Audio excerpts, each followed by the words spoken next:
네, 오늘은 Father's Day입니다. 어머니 날은 사실은 굉장히 크게 하지만 사실은 한동안 미국에 살면서도 저는 아버지 날이 있다는 얘기는 들었지만 특별한 느낌이 별로 없었습니다. 여러분들은 어떻습니까?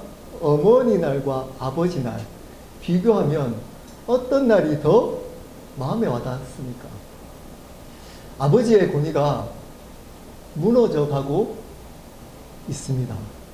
가정마다 아버지의 권위가 무너진 세대를 살아가고 있습니다. 이것으로 아버지의 권위를 측정할 수는 없지만 제가 어릴 때 식탁에서 밥을 먹을 때 어떻게 배웠냐면 밥을 먹으려고 하면 어머니가 이렇게 얘기했습니다. 아버지, 숟가락 떠야지, 그지? 기다려, 아버지 올 때까지. 이렇게 얘기를 했습니다. 그래서 굉장히 먹고 싶어도 당연히 아버지가 숟가락을 떠야지 먹는 줄 알았습니다. 근데 요즘은 어떻습니까? 아버지가 숟가락을 뜨려고 하면 아내가 얘기합니다. 자녀가 와야지, 누구누구가 와야지 먹지, 기다려, 이렇게 합니다. 네, 우리 강아지처럼 기다려야 됩니다. 자녀가 올 때까지 기다렸다가 자녀와 함께 먹는 경우가 있습니다. 네, 반응이 없는 거 보니까 저희 집만 그런 거군요. 네, 그런 경우들이 종종 있습니다. 하나님께서는 아버지를 통해서 권위를 가르치고자 했습니다. 권위에 순종하는 것을 아버지를 통해서 배우기를 원하셨습니다. 근데 아버지의 권위가 무너지면서 자녀들이 순종을 배우지 못합니다. 그래서 권위, 아버지 권위, 하나님 권위 순종하지 않을 뿐 아니라 어떤 세상의 권위도 순종하지 않으려고 합니다. 왜냐? 아버지의 권위가 가정에서 무너져 가는 것을 보고 있기 때문입니다. 여자분들이 경제활동을 하기 시작하면서 아버지의 권위가 경제활동과 연결시켜질 때가 많습니다. 아버지가 권위가 있는 가정은 대부분 어떤 가정입니까? 경제적으로 아버지가 능력이 있는 가정일 가능성이 높습니다. 그래서 아버지의 권위는 경제적 능력, 사회적 지위에 따라서 커질 가능성이 지금 시대에 굉장히 높아져 가고 있습니다. 여러분, 아버지의 권위는 경제적 능력이나 사회적 지위로부터 오는 것이 아닙니다. 아버지의 권위는 하나님으로부터 오는 겁니다. 이것을 믿는 사람들이 그리스도인입니다. 부탁드립니다. 여기 계시는 우리 어머니들, 자녀들 보는 앞에서 아버지의 권위를 세워줘야 합니다. 비단 아버지가 부족하더라도 세워줘야 합니다. 그것은 신앙과 연결되기 때문입니다. 하나님의 법과 연결되기 때문입니다. 그렇게 아버지 권위가 무너진 데는 죄송하지만 아버지의 잘못이 큽니다. 여러분, 교회에서 어느 순간 아버지들, 남자들이 사라지기 시작했습니다. 어떤 모임이든 영적인 모임, 말씀이 있는 모임, 기도 모임에는 남자들이 거의 없습니다. 나오지 않습니다. 세상에서 일을 하고 돈을 벌고 하는 것이 힘들기 때문에 지쳐서 나오지 않는 경우도 있지만 실질적으로 하나님에 대한 갈급함이 어느 순간 남자들이 사라졌기 때문입니다. 그와 동시에 아버지의 권위도 함께 무너져 버린 겁니다. 머리로는 인정을 하고, 하지만 가슴이, 마음이 아버지의 모습을 보면서 권위를 인정하기가 쉽지 않기 때문입니다. 모든 아버지를 대신해서 제가 대신 용서를 구합니다. 저도 그런 사람이기도 합니다. 여러분, 아버지들에게 말씀드립니다. 힘들고 어렵지만 가정에서 제사장으로 하나님께 나아가는 모습을 본이 되셔야 합니다. 보여주셔야 합니다. 심지어 척이라도 하십시오. 그것이 본이 됩니다. 그래야지만 가정이 살 수가 있습니다. 그리고 어머님들, 아버지를 부족하지만 세워주십시오. 그래야 가정이 살 수 있습니다. 오늘은 그와 연결해서 아빠 하나님이라는 제목으로 하나님 말씀 나누도록 하겠습니다. 여러분, 저희 교회에 계속 다녔던 분들은 아실 겁니다. 저는 하나님의 주권을 강조하는 목사입니다. 어떤 설교든 어떤 모임이든 하나님이 주인이라는 것을 강조하고 또 강조합니다. 그러다 보니까 어쩌면 하나님에 대해서 저희 교회 분들이 오해할 수 있는 것이 있습니다. 그것이 뭐냐면 하나님은 무섭고 두려운 분으로만 생각할 수가 있습니다. 하나님은 무섭고 두려운 분이기만 하지 않습니다. 오늘 말씀 이렇게 얘기합니다. 너희가 아들이므로 하나님이 그 아들의 영을 우리 마음 가운데 보내사 아빠, 아버지라 부르게 하셨느니라. 표현을 잘 보십시오. 이렇게 표현합니다. 그 아들의 영을 우리 마음 가운데 보내셔서 아빠, 아버지라고 부르게 하셨다는 겁니다.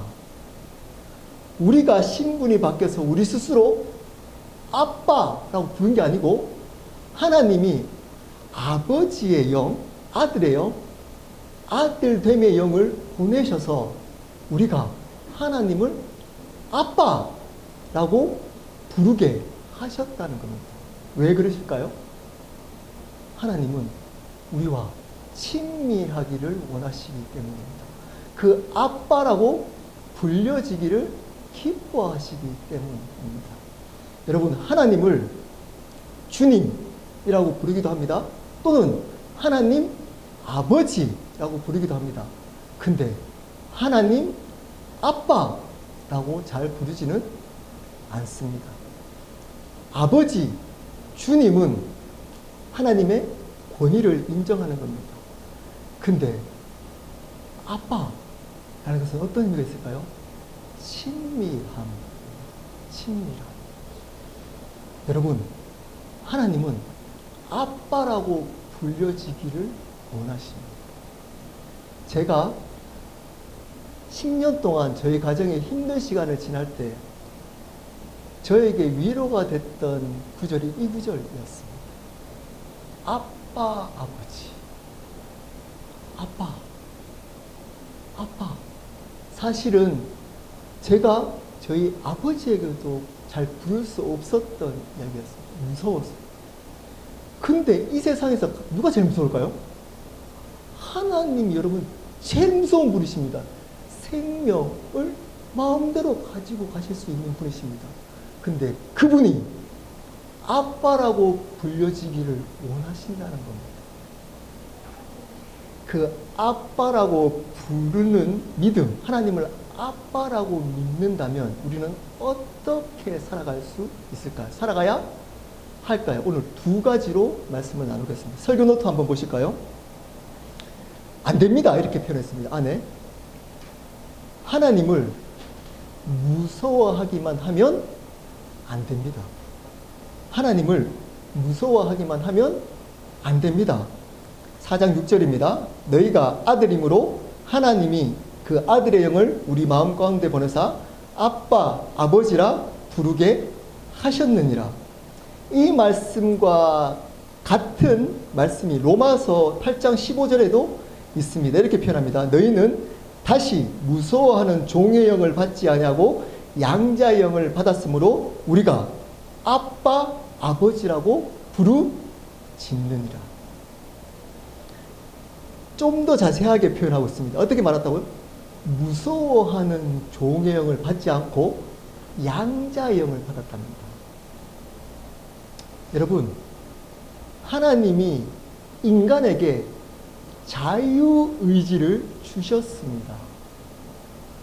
왜 자유의지를 주셨을까요?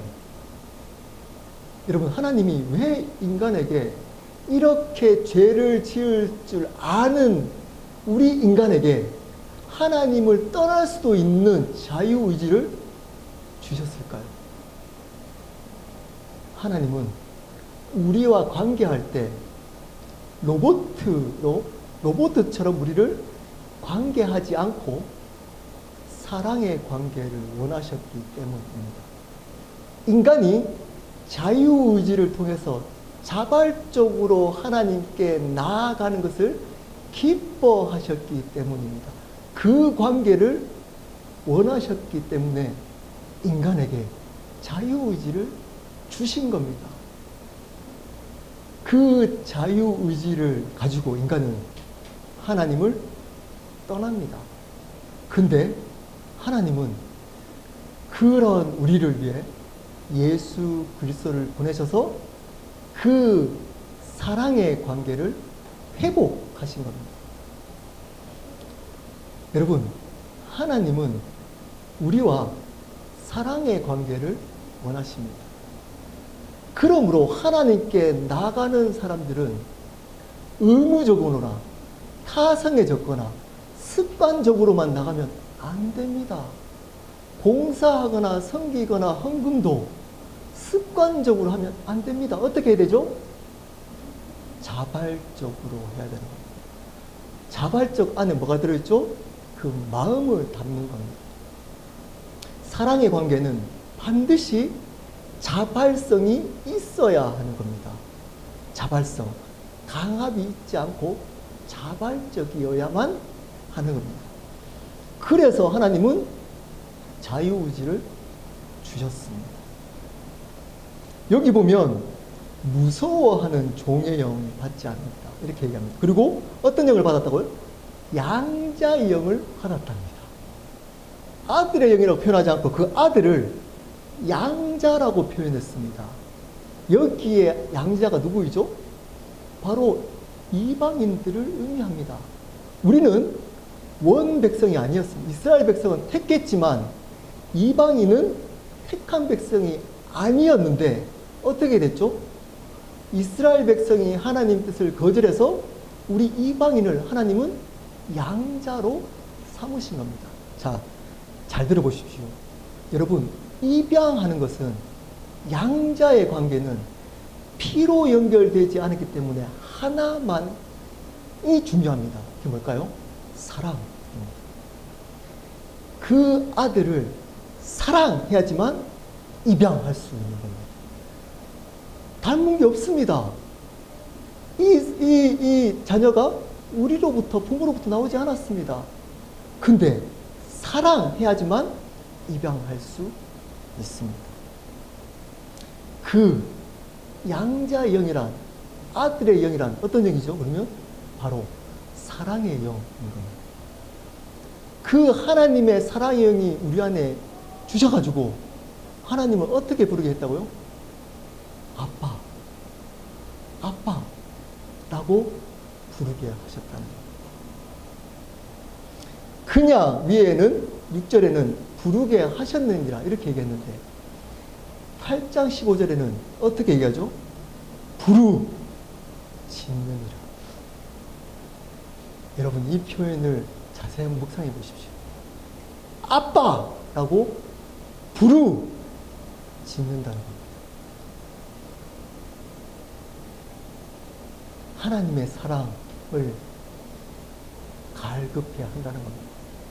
하나님이 사랑을 줘서 그 하나님의 사랑을 갈급해 하도록 했다는 겁니다.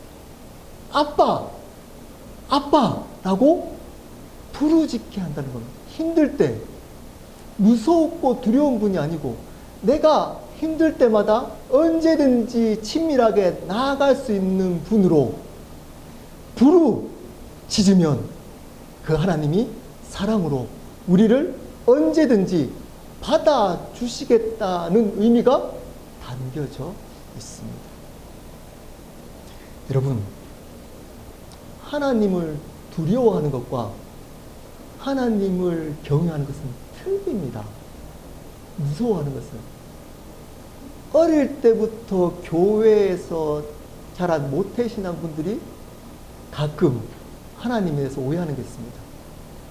예배 빠지면 하나님이 벌 주실 거야. 이렇게 하지 않으면 하나님이 날 꾸중하고 싫어할 거야.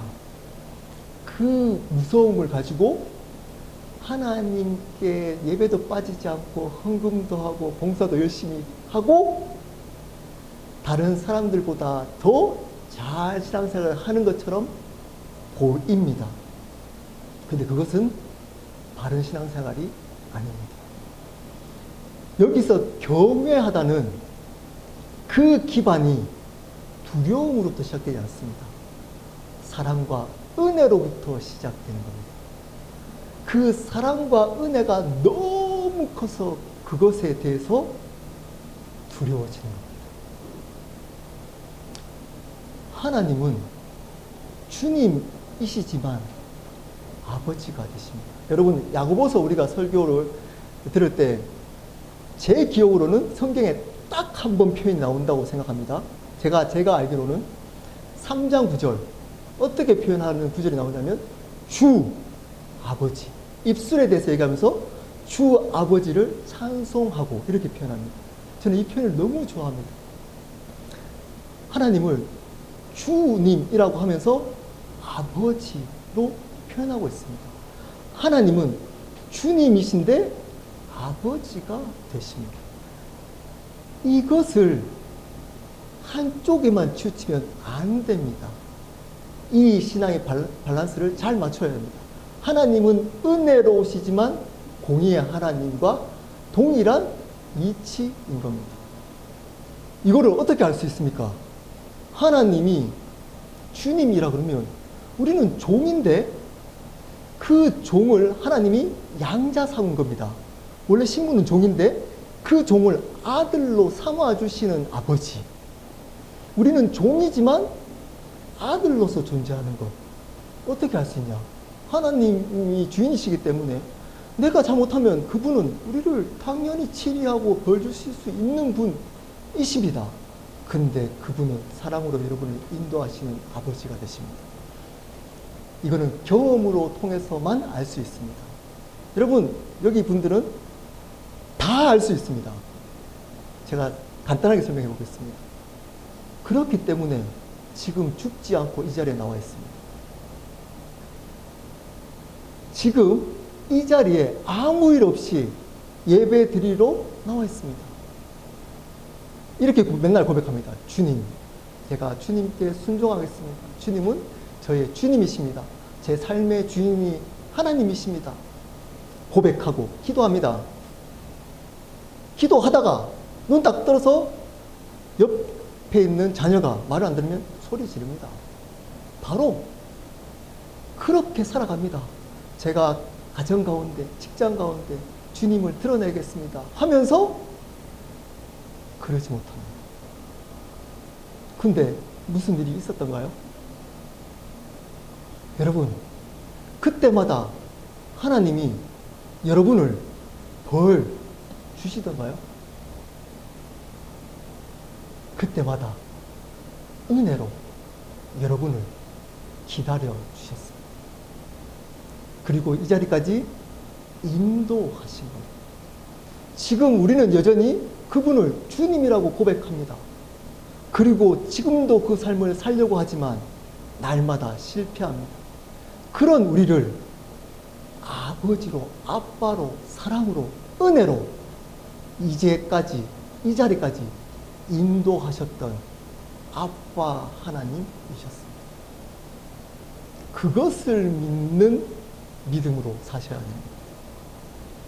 두 번째입니다. 하나님을 아빠로 믿는다면 어떻게 살아가야 될까요? 두 번째입니다. 하나님의 나라를 누리며 살아가야 합니다.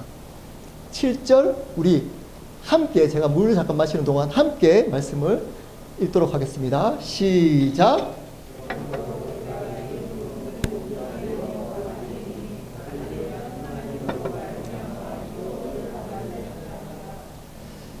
종이 아니고 종의 양자 되어서 아들이 되었다면 이제는 하나님으로 말미암아 유산, 유업을 받게 되는 겁니다. 하나님으로부터 받는 유업이 뭘까요? 나중에 천국, 하나님의 나라입니다. 그 천국은 죽어서 가는 게 아니고 지금부터 시작되는 하나님의 나라입니다. 하나님을 아빠라고 친밀하게 부르는 그 사람, 종은 유산을 받지 못합니다. 종된 우리가 아들로 양자 삼아질 때 그 아들에게 그 아버지 유산이 가는 겁니다. 그래서 그때부터 하나님의 유업, 지금 그때부터 하나님의 나라의 삶을 살기 시작한다는 겁니다. 여러분, 하나님의 나라는 장소의 개념이 아닙니다. 이렇게 얘기합니다. 어떤 분들은 교회가 하나님의 나라입니다. 맞는 얘기입니까? 맞을 수도 있고 안 맞을 수도 있습니다. 교회에 오기만 하면 하나님의 나라에 우리가 들어와서 사는 겁니까? 아닙니다. 직장에 있으면 하나님의 나라가 아닙니까?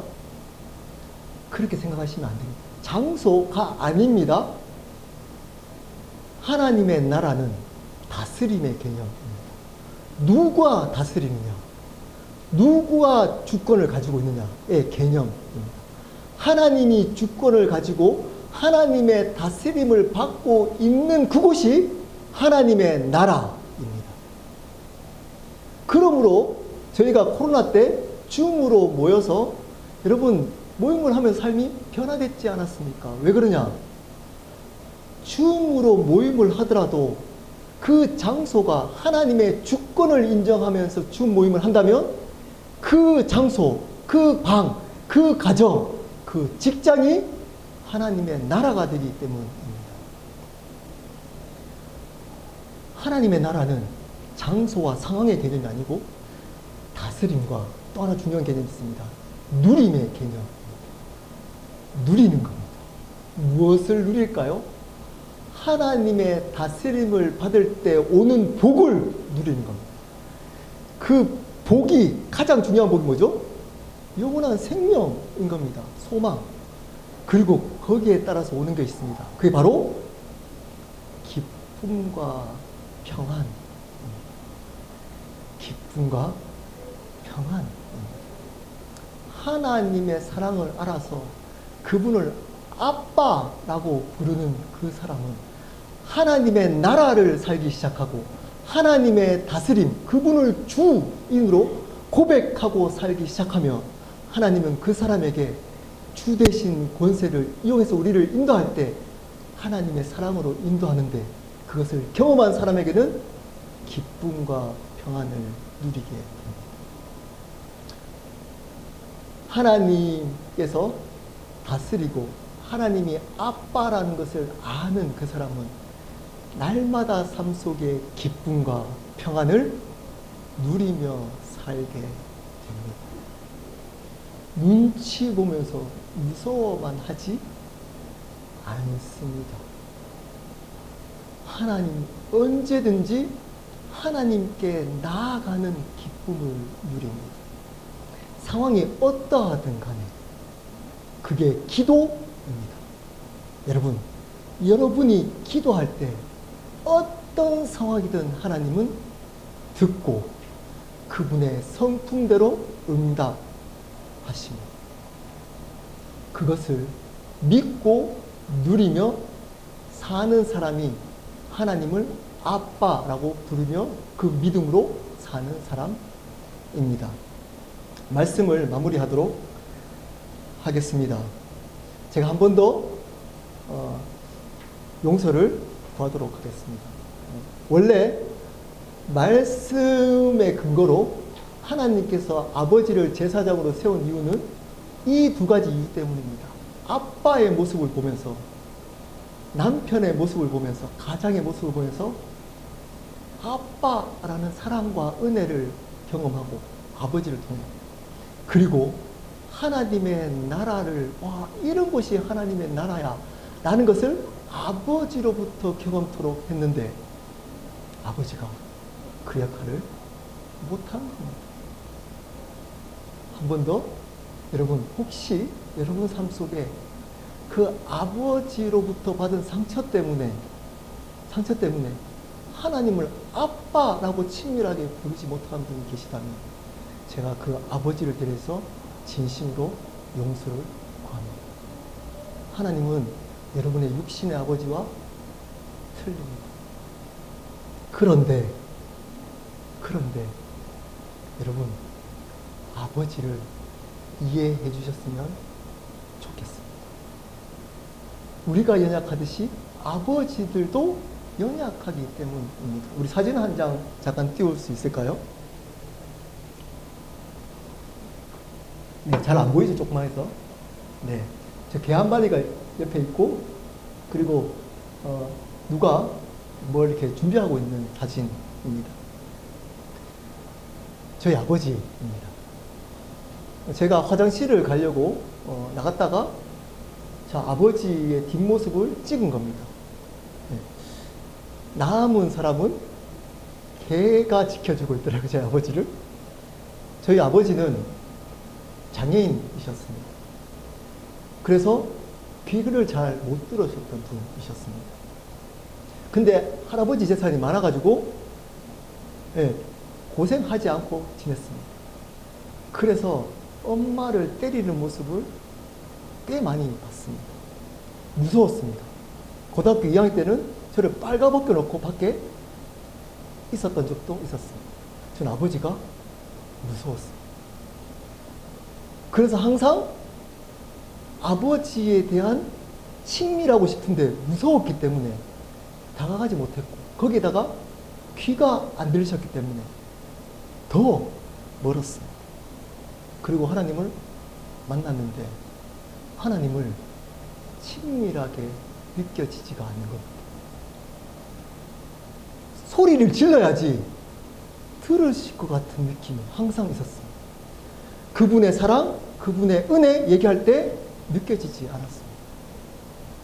그래서 크게 소리 지르면서 기도했습니다. 항상 찬양도 크게 했습니다. 들으라고. 저희 아버지가 귀가 안 들렸거든요. 그리고 저희 아버지가 무서웠습니다. 그렇게 지내다가 저희 아버지가 사기를 당했습니다. 큰 사기를. 300억 사기를 당했습니다. 그러니까 기가 죽으시더라고요. 귀가 안 들렸던 장애를 가졌던 아버지가 이제 돈을 버신다고 섬유 회사에서 섬유를 나르시다가 허리를 다치셔가지고 6개월 동안 병원에 입원하시고 다리에 철심을 박았습니다. 저희 아버지가 저기 다리가 젖입니다. 네, 젖이고 제가 그 사진을 보여줬던 그 사진에 잘 걷지를 못하시더라고요. 제가 이 사진은 저번에 6개월 전에 제가 한국에 갔을 때 아버지가 새벽에 일어나서 된장찌개를 저에게 끓여주려고 옆에 짚고 더듬더듬거리면서 끓이고 있는 장면이었습니다.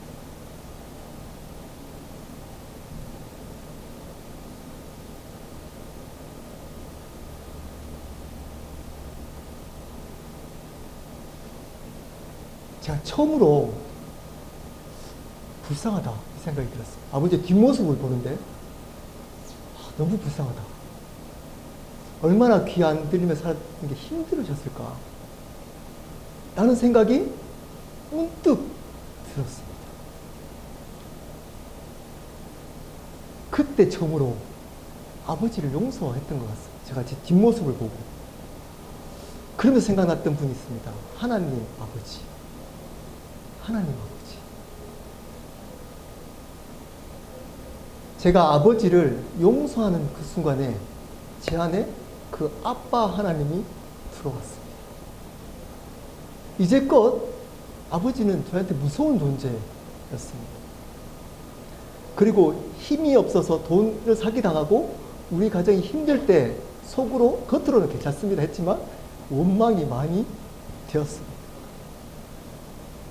그리고 하나님을 만났지만 제가 제대로 하나님을 아빠라고 친밀하게 부른 적이 없었어요.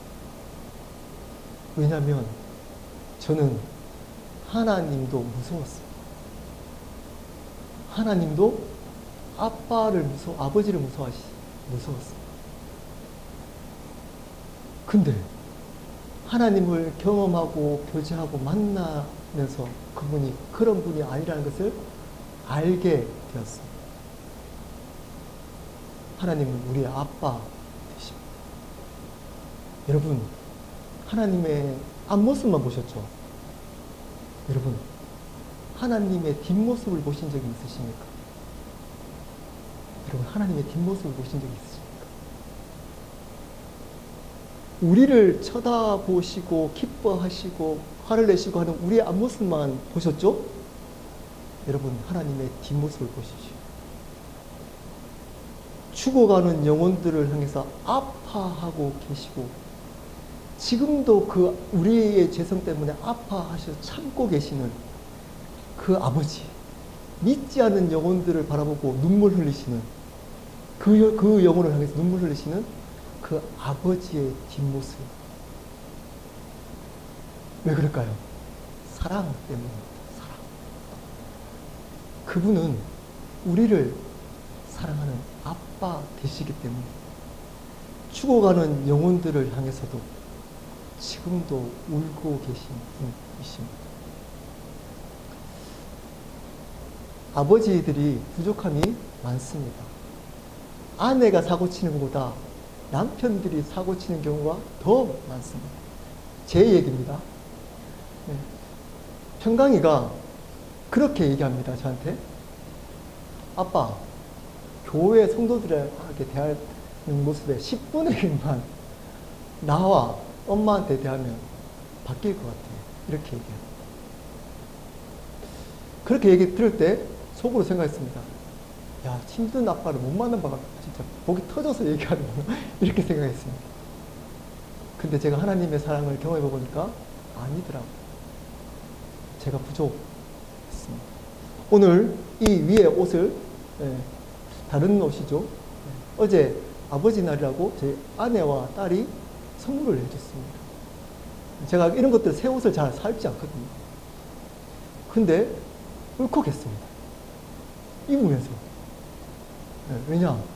제가 여전히 하나님 아빠의 모습을 보여주지 못하고 여전히 그분의 나라를 소망하기보다는 그분의 나라를 힘들게 하는 아빠임에도 불구하고 나를 아빠의 자리로 부르신 그 하나님의 은혜, 그 하나님의 은혜, 부활하셔서 지금도 살아계신 그분의 사랑 때문입니다. 여러분, 그분 때문에 아빠를 세워주시고 존경해 주시고 아빠 여러분 힘내십시오. 예수 그리스도가 우리의 주인 되십니다. 부족하지만 여전히 그분을 주인으로 아버지로 우리가 모시고 끝까지 포기하지 않고 살아간다면 성령 하나님께서 우리의 모습을 통해서 아빠의 사랑과 하나님의 나라를 보이도록 하실 겁니다. 우리 함께 기도하도록 하겠습니다.